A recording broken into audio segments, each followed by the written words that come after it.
Joe Zekas from YoChicago. I'm sitting here with Paul Zucker, who's the president and CEO, I think, of City Realty.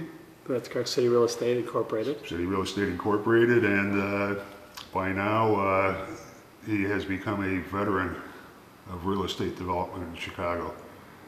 We're up here around Racine and George, and this is kind of Zucker land here, isn't it?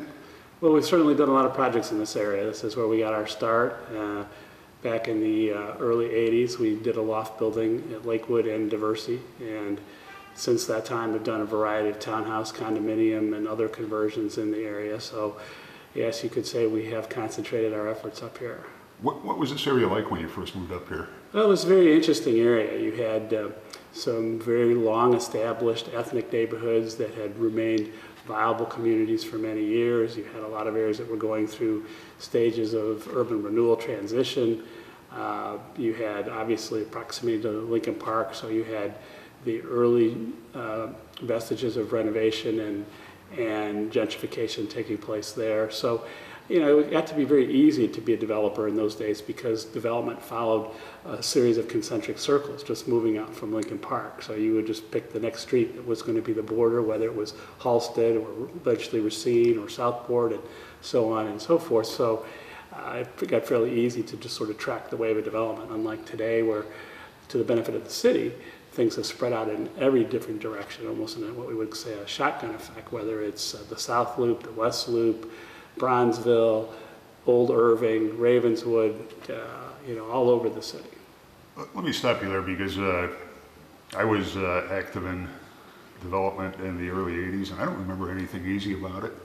Well, I didn't say the process that was easy. I just said to track the progress of development was easy because it was always moving in a single direction, as I mentioned, out from Lincoln Park. But the process, no, it's never an easy one, and certainly the current market would reinforce that fact as to the challenges that we as developers do face in this business. People are always curious, Paul, because I think anybody who knows the business knows that you got to be a little bit nutty to become a real estate developer. What did you do before you went into this, and what prompted you to go into this business? Well, nutty is an interesting adjective, Joe. I don't think I've ever considered myself nutty. I've certainly wanted to bang my head against it. I don't mean in a psychological way. I mean in just the willingness to take on the amount of risk that comes with the profession. Well, there's certainly no question. It is an extraordinary amount of risk, and but as is always the case in life, with risk goes reward, and so hopefully you win more than you lose, and it becomes a good decision to go into this business.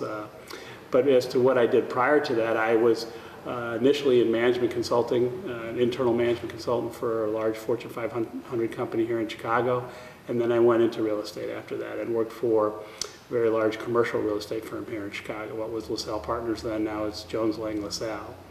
But that was all on the commercial side of the business. What prompted you from that point to jump off, because I'm guessing, a fairly lucrative enterprise, maybe with LaSalle Partners. What prompted you to jump off into the unknown? Well, I think there's always, with many people, a desire to have your own business, which was certainly the case with me. And at that point, it was a partnership with a law school classmate of my wife's. But at the same time, the development aspect, which is not what I was doing when I was working for LaSalle Partners, was really appealing.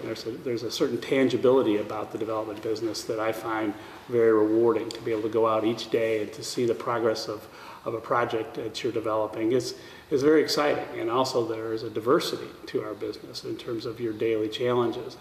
You know, one day you might be doing marketing, the next day you might be doing work with an architect to design a project, then construction of a project.